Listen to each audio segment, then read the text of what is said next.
நெஞ்ச பிடிச்சிட்டு உட்கார்ந்தாரு. பாதி ஆயுசுலயே என் வாழ்க்கை முடிஞ்சு போச்சு. நானாவது ஒரு பொண்ணை பெத்து அவளை கட்டி கொடுத்துட்டு அறுத்துட்டு நிக்கிறேன்.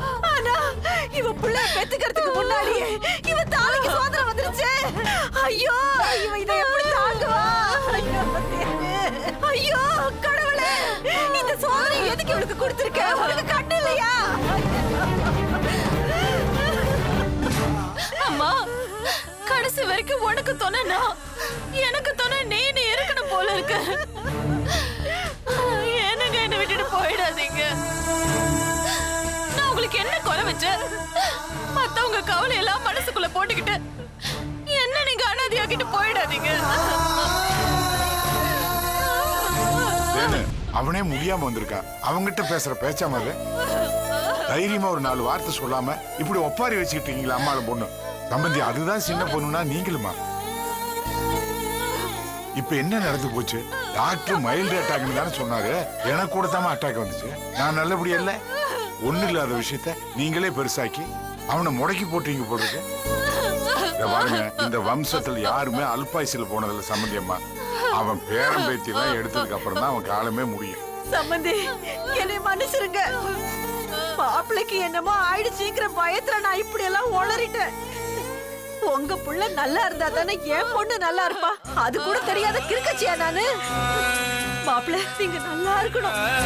ஊர்ல என் பேர்ல சொத்து பத்தெல்லாம் அளவில்லாம கிடக்குது. அதுல எவ்வளவு செலவானாலும் உங்க உசுரை காப்பாத்த வேண்டியது என் பொறுப்பு. அம்மா, நீங்க பயப்படுற மாதிரி எல்லாம் எதுவுமே இல்லம்மா. முதல்ல அதை புரிஞ்சுக்கோங்க. அக்கா, கொஞ்சம் சொல்லுங்கக்கா. எனக்கே ஒண்ணுமே புரியாம தான் இருக்கேன் லட்சுமி. நிஜமாவே இவருக்கு எந்த பிரச்சனையும் இல்லையே. அவருக்கு எந்த பிரச்சனையும் கிடையாதுன்னு சொல்றேன்ல. நானும் வெற்றியும் டாக்டர் கிட்ட நல்லா விசாரிச்சிட்டோம். கொஞ்சம் ரெஸ்ட் எடுத்தா போதும். அவர் நல்லா ஆயிடுவாரு. அவரை டென்ஷன் ஆகாம பாத்துக்கிட்டாலே போதும். இவருக்கு நான் என்ன டென்ஷன் கொடுக்கறேன்? இவருக்கு யார் இந்த வீட்ல பொறுப்பு கொடுத்திருக்கா? ஓடினா ஓடுறாரு, ஓடியானா ஓடி வருவாரு. இவரா என்னத்த செஞ்சிருக்காரு? என்ன கவலை இருக்கு இவருக்கு?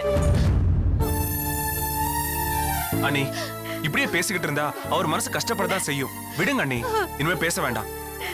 அண்ணா, நீங்க போய் ரெஸ்ட் எடுங்க.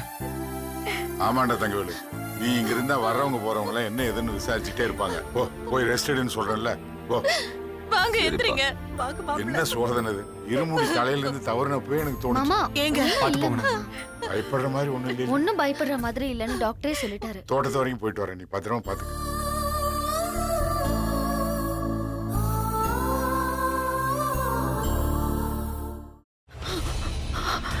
இதுக்கு மேல என்ன சொல்ல போற? சொல்றதுக்கு வேற ஏதாவது போய் இருந்தா சொல்லிடு. அவதான் ஏமாத்தி எல்லாத்தையும் என்கிட்ட இருந்து பறிச்சிட்டான்னு பார்த்தா நீயும் இப்ப அதே தான் பண்ணிருக்க. ஏன் ஆலியா, ஏன் இப்படி பண்ண? இந்த உலகத்துல பாட்டிக்கு அப்புறம் நான் யார் மேலேயாவது உயிரையே வச்சிருக்கேன்னா அது ஊ மேலதான் உனக்கு தெரியாதா? ஏன் இப்படி பண்ண ஆலியா? உனக்கு காசு பணம் அவ்வளவு முக்கியமா போயிடுச்சு. அதுக்காக நம்ம உறவை கூட மறந்துடுவியா?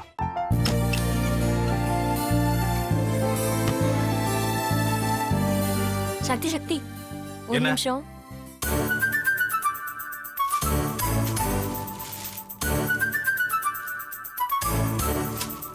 இந்தாங்க. என்ன இது? உங்களுக்கு பிடிச்ச பிராண்ட் செப்பல். இது என்ன, நான் தலையில வச்சுட்டு தூங்கணுமா? சரி, அதை விடுங்க. இங்க பாத்தீங்களா, டைம் பீஸ். இதோட அலாரம்க்கு தான் நீங்க டெய்லி எந்திரிக்கணும். அதெல்லாம் என் மொபைல்ல இருக்கு. முத்து, முத்து,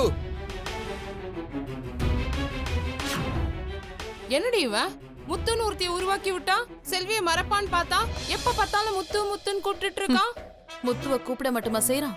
முத்துவ வச்சு என்னென்னமோ செய்யறான். நாம தான் இளிச்சவாய் மாதிரி வேடிக்கை பார்த்துட்டு இருக்கோம். என்ன முறைச்சு என்ன பிரயோஜனமாயா? உனக்கு வேற குரல் போயிடுச்சு. அடுத்து அவ செல்வியை கூப்பிட்டானா என்ன பண்ண போற? உன்னுடைய விருப்பப்படியே நீ ராமநாத வீட்டு மருமகளா வாழ போற. கண்டிப்பா என்னுடைய ஸ்தானத்திலிருந்து அவன் உன்னை நல்லா பார்த்துக்குவான். அம்மா, டேய், அவரை பத்தி தான் உனக்கு தெரியும்ல. அவர் எந்த முடிவு எடுத்தாலும் அதான் ஃபைனல். நம்ம அப்பா வேணுமா வேணாமாங்கிறத நீயே முடிவு பண்ணிக்கோ. வாடா.